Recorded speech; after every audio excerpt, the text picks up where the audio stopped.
Siddipet Secunderabad train సర్వీస్ని లాంఛనంగా గౌరవనీయులు ప్రధాని ప్రారంభోత్సవం చేశారు. धन्यवाद महोदय. ये विश्व जो आज विश्व गुरु बनाने का सिर्फ सपना देखता है बल्कि दावेदारी करता है, ये हौसला है देश के यशस्वी प्रधानमंत्री. ये विश्व जो चाणक्य से बुद्धिमती से जाना जाता है, उस देश में आज के युवा संपूर्ण विश्व को अपनी टेक्नोलॉजी और जज्बे से ख्याल कर देते हैं. वो जज्बा है प्रधानमंत्री. भारत माँ के मुकुट में जड़े उन तमाम रत्नों की चमक है हमारे प्रधानमंत्री. अभी हम अनुरोध करते हैं इस पावन अवसर पर हमारे प्रिय प्रधानमंत्री तेलंगाना जनता को संबोधित करें.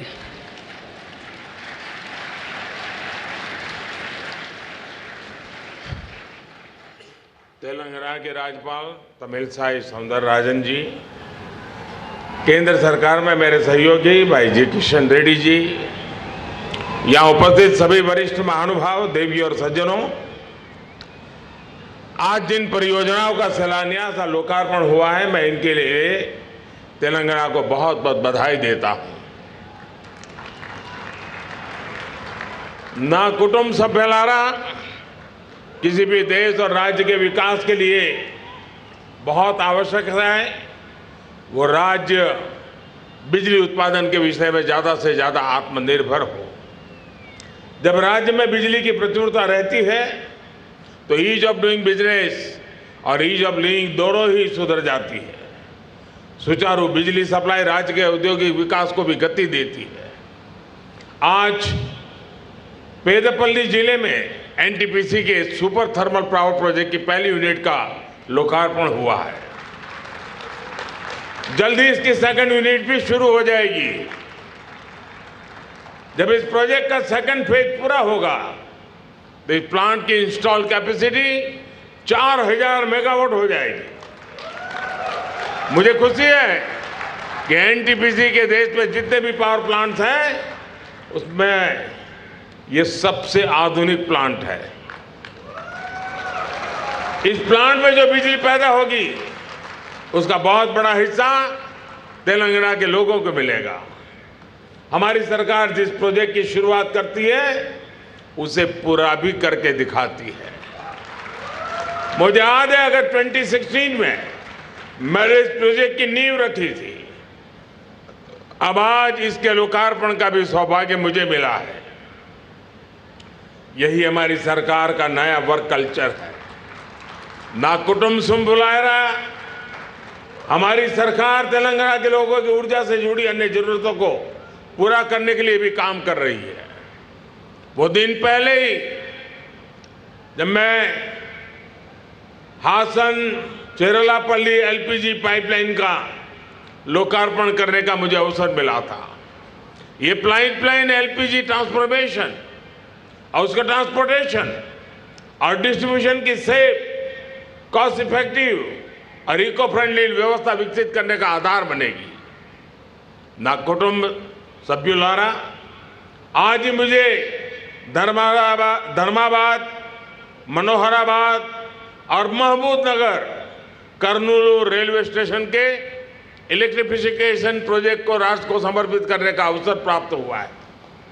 इससे तेलंगाना की कनेक्टिविटी भी बढ़ेगी और साथ ही दोनों ट्रेनों की औसत गति भी बढ़ेगी.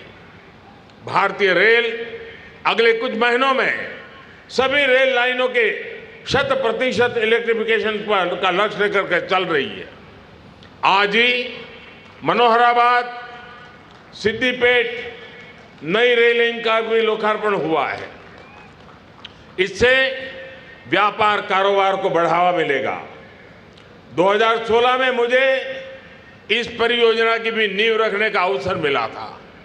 आज ये काम भी पूरा हो गया है. ना कुटुंब सभ्युलारा, हमारे देश में लंबे समय तक हेल्थ केयर पर सिर्फ समृद्ध लोगों का अधिकार समझा जाता था. बीते 9 वर्षों में हमने इस चुनौती को हल करने के लिए कई कदम उठाए, जैसे स्वास्थ्य सुविधाएं अवेलेबल भी हो, एफोर्डेबल भी हो. भारत सरकार मेडिकल कॉलेजों में और एम्स की संख्या बढ़ा रही है. तेलंगाना के लोग एम्स की बीबीनगर में चल रहे भवन निर्माण का हमारा काम भी देख रहे हैं। जब अस्पताल बड़े हैं तो साथ ही मरीजों का ध्यान रखने के लिए डॉक्टर्स और नर्सेज की संख्या भी बढ़ रही है। ना कुटुंब सभ्युलारा, आज भारत में दुनिया की सबसे बड़ी health assurance scheme Ayushman Bharat चल रही है। इसके कारण सिर्फ तेलंगाना में 70 लाख से अधिक लोगों को 5 लाख रुपए तक का मुफ्त इलाज करवाने की गारंटी मिली है। जन औषधि केंद्र पर गरीब और मिडिल क्लास को 80% डिस्काउंट पर दवाई दी जा रही है। इससे परिवार हर महीने हजारों रुपये बचा पा रहे हैं।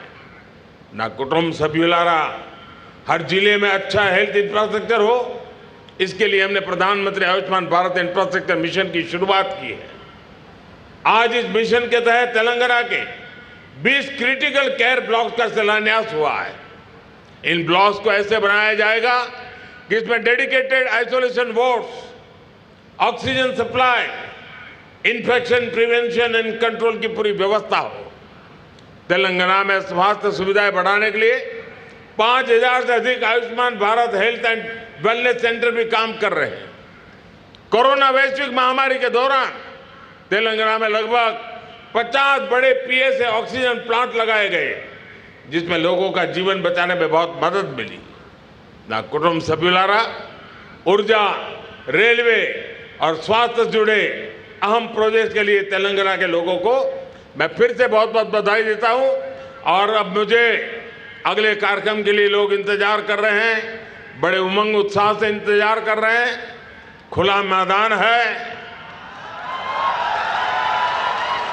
तो वहां कुछ खुल करके बातें भी हो जाएगी। बहुत बहुत धन्यवाद।